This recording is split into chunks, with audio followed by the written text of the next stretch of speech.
Siz inarsınız mı, Abid ayın 21'inde getdi. Könüllü getdi cəbhəyə. Buna 4-cü dəfəsi idi, gedirdi. Abid gedəndə əlini sığalladı, alnından öpdü. Dedim, sən də mən.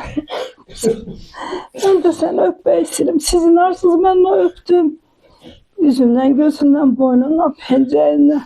Deyirəm, ama narahat olma, gələcəm. Gələ bilmədi.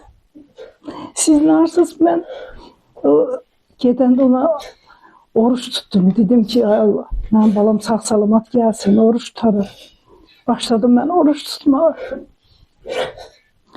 Biri günü sonra çıktı ki, yaralı. Dedim, o hiç vaxt olmaz. Abi sağ gəlsin üstüme. Ben de köyde Allah yerde eliye tutunduğumu yaşayırıq. Ama zulümle. Siz narsınız, ben yeganə şəhid ki, Abid gəlb evdə qonaqlayıbdı. Evdə qalıbdı Abid.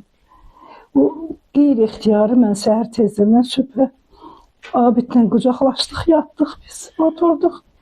Səhər tezdən mən onun namazını qıldım, dedim, Allah əmanəti geri götür. Elə Allaha da əmanət oldu ana, narahat olmuyor. Allaha da əmanət olub. Bəli.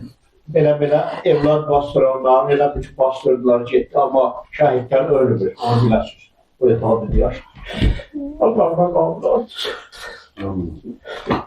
Onlar cənnətin qazanıb otururlar. Hər üçün çətindir, çox ata axtarır, atasını soruşur.